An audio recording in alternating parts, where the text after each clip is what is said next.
ஒரு நிமிஷம் யோசிச்சு பாருங்க. ஒரு தந்தை தன் வீட்டு அலமாரியிலிருந்து பூன்னு ஒரு சத்தம் கேக்குது. ம், உள்ள திருடன் வந்துட்டான்னு பயந்து கையில இருந்த துப்பாக்கியால சுட்டுறார். ம். ஆனா அங்க இருந்தது திருட இல்ல. ஐயோ. விளையாட்டுக்கு அவரை பயமுறுத்த நினைச்ச அவரோட 14 வயசு மகள். 12 மணி நேரத்துல அந்த பொண்ணு இறந்து போயிடுறா. இது நிஜமாவே நடந்த சம்பவமா? ஆமா, இது நிஜமாவே நடந்தது. நம்மள பாதுகாக்க வேண்டிய ஒரு உணர்ச்சி, அதாவது பயம், இப்படி ஒரு பேரழிவுக்கு காரணமா அமையுது. இதுதான் நம்ம உணர்ச்சி வசப்பட்ட மனசோட சக்தி. சில சமயம் அதோட ஆபத்தும் கூட. ம் இத புரிஞ்சுக்க நமக்குள்ள 2 மனசு இருக்குன்னு டேனியல் கோல்மன் சொல்றாரு. ஒன்னு யோசிச்சு முடிவெடுக்கிற பகுத்தறிவு மனம், அதாவது ரேஷனல் மைண்ட். சரி. இன்னொன்னு உணர்வுகளோட சம்பந்தப்பட்ட உணர்ச்சி மனம், இமோஷனல் மைண்ட். பெரும்பாலும் இந்த 2ம் ஒரு டீம் மாதிரி தான் வேலை செய்யும். ஆனா நீங்க சொன்ன மாதிரி பயங்கரமான கோபம் இல்லனா கட்டுப்படுத்த முடியாத பயம் வரும்போது அந்த பேலன்ஸ் போயிடுது. நம்ம உணர்ச்சி மனம் நம்ம பகுத்தறிவு மனசை ஒரு கைதி மாதிரி கடத்திட்டு போய் மொத்த கண்ட்ரோலையும் அதுவே எடுத்துக்குது. அப்போ நம்ம மூளைக்குள்ளேயே ஒரு கடத்தல் சம்பவம் நடக்குதுன்னு சொல்றீங்க. ஆமா, கிட்டத்தட்ட அப்படித்தான். சரி, இன்னைக்கு நாம இதத்தான் ஆழமா அலச போறோம்.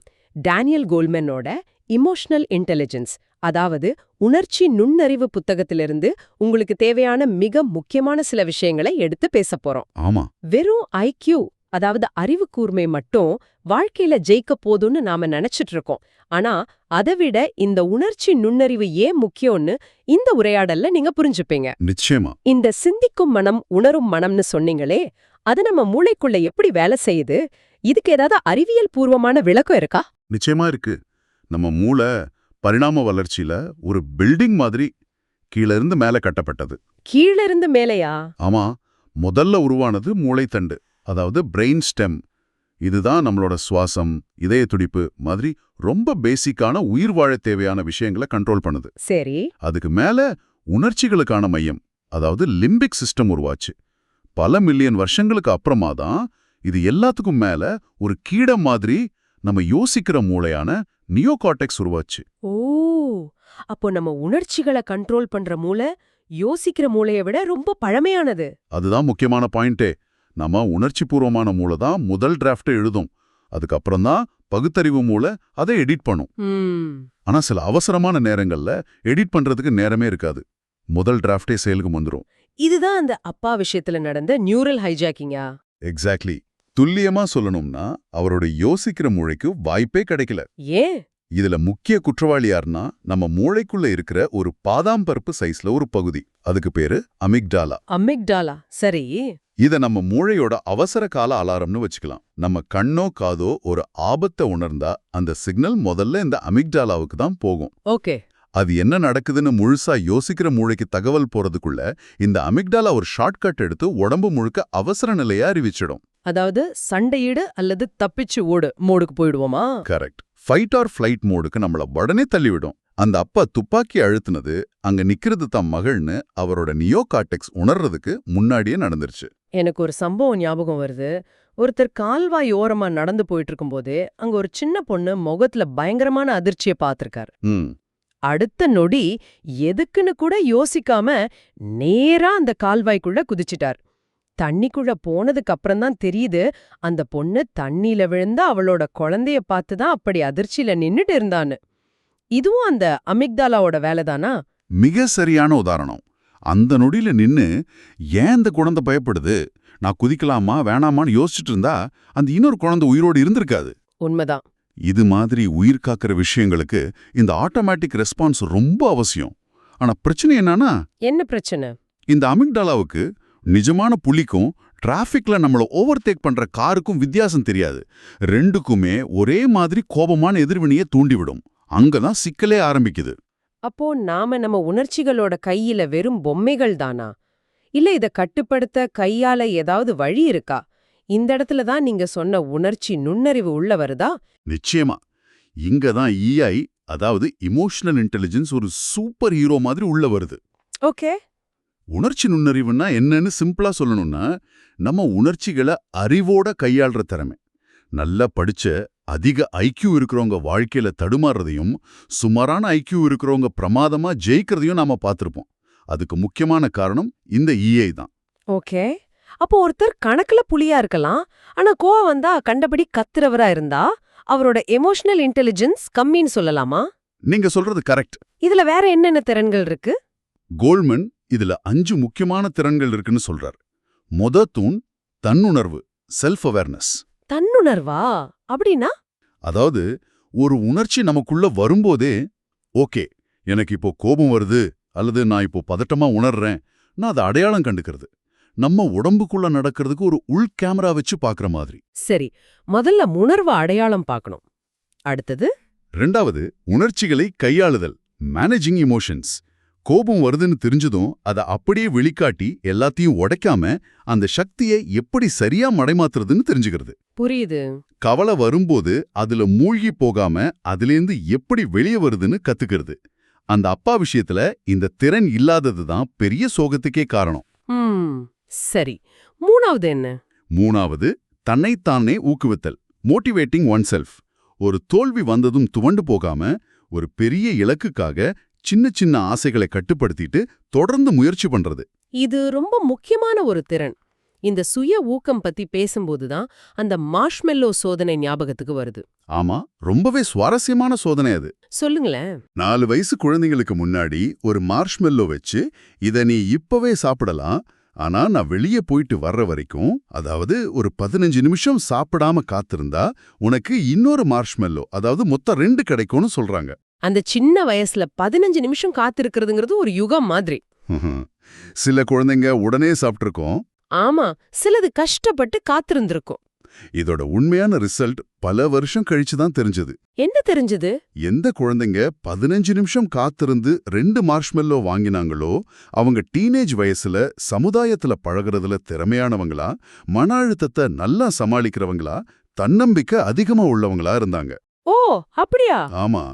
ஆனா ஆச்சரியமான விஷயம் என்னன்னா, அமெரிக்கால காலேஜ் அட்மிஷனுக்கு பயன்படுத்துற SAT தேர்வுல காத்திருந்த குழந்தைங்களோட ஸ்கோரு உடனே சாப்பிட்ட குழந்தைங்களோட ஸ்கோரை விட சராசரியா 210 பாயிண்ட் அதிகமா இருந்துச்சு. என்னது, 210 பாயிண்டா? நம்பவே முடியல. ஒரு மார்ஷ்மெல்லோக்காக காத்திருந்த ஒரு சின்ன விஷயம் ஒருத்தரோட படிப்பு திறனையே பாதிக்குமா? பாதிக்கும். ஏன்னா ஆசையை கட்டுப்படுத்தி ஒரு பெரிய பரிசுக்காக காத்திருக்கிற அந்த திறன் வெறும் சுய கட்டுப்பாடு மட்டும் இல்ல. அது ஒரு விஷயத்துல கவனம் செலுத்துறதுக்கும், விரக்தியை தாங்கிக்கிறதுக்கும், இலக்கு நோக்கி போறதுக்கும் அடிப்படையா அமையுது. இது அத்தனையும் படிப்புக்கு ரொம்ப அவசியம். ரொம்ப ஆச்சரியமா இருக்கு. சரி, இன்னும் 2 திறன்கள் பாக்கி இருக்கே. ஆமா, 4வது பரிவுணர்வு, எம்பதி. இது அடுத்தவங்களோட உணர்வுகளை புரிஞ்சுக்கிறது. அவங்க ஏன் அப்படி நடந்துக்கிறாங்கன்னா அவங்களோட இடத்துல இருந்து யோசிச்சு பாக்குறது. இது ரொம்ப முக்கியம். ஆமா. 5வது உறவுகளை கையாளுதல், ஹேண்ட்லிங் ரிலேஷன்ஷிப்ஸ். மத்தவங்களோட உணர்ச்சிகளை சரியா புரிஞ்சுக்கிட்டு அதுக்கு ஏத்த மாதிரி பேசி பழகி சுமூகமான உறவுகளை பேணுறது.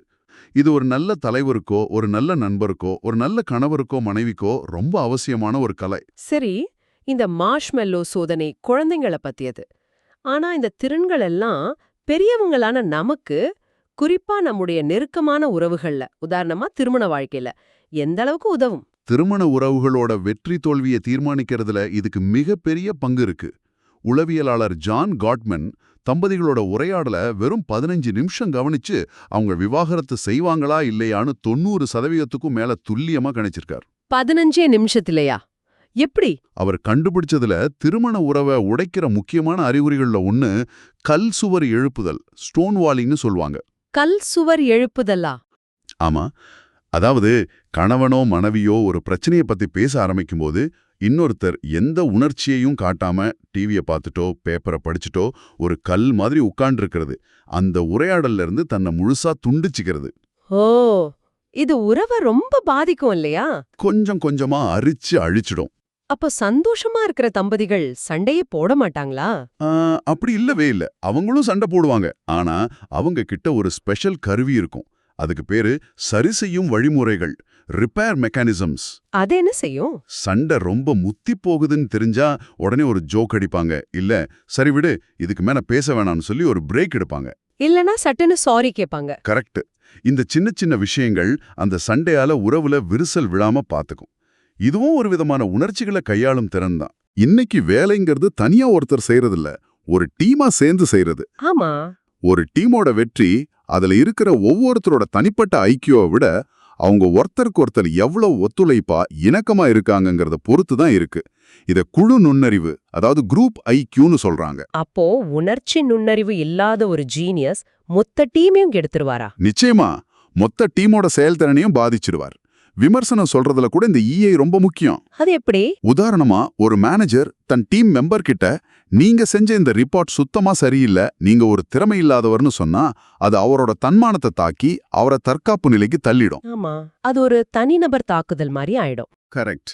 அதுக்கு பதிலா ஒரு நல்ல மேனேஜர் இந்த ரிப்போர்ட்ல இந்த ஒரு விஷயத்த நாம இன்னும் கொஞ்சம் சிறப்பா செஞ்சிருக்கலாம், இதுல இந்த தவறு நடந்திருக்கு, அடுத்த முறை இந்த வழியில முயற்சி செஞ்சு பாருங்க, நிச்சயம் நல்லா வரும்னு சொல்லுவார்.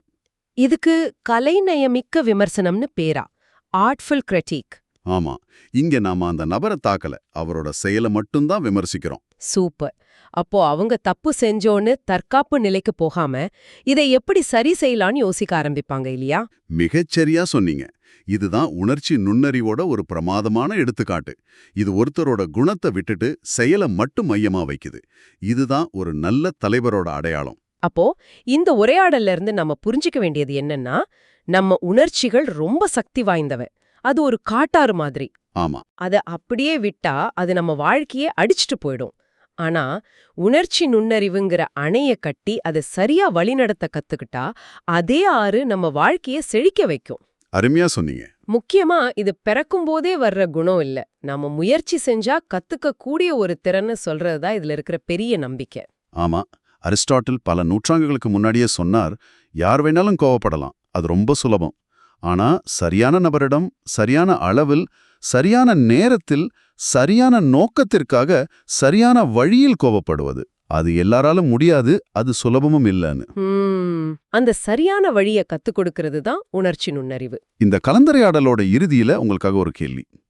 இந்த தன்னுணர்வு, சுய கட்டுப்பாடு, பரிவுணர்வு மாதிரி திறன்கள் ஒருத்தரோட வெற்றிக்கும் மகிழ்ச்சிக்கும் இவ்வளவு அடிப்படையான விஷயம்னு நமக்கு தெரியுது. இதை கத்துக்க முடியணும், புரியுது. ஆமா, அப்படி இருக்கும்போது இதையெல்லாம் நாம பெரியவங்களாகி வாழ்க்கையில அடிபட்டதுக்கு அப்புறம் ஒரு தீர்வா தேடாம நம்ம கல்வி முறையிலே ஒரு அங்கமா சின்ன வயசுல இருந்தே குழந்தைங்களுக்கு சொல்லி கொடுத்தா நம்மளோட அடுத்த தலைமுறை, நம்ம சமூகம் எப்படிப்பட்டதா உருமாறும்னு ஒரு நிமிஷம் சிந்திச்சு பாருங்க.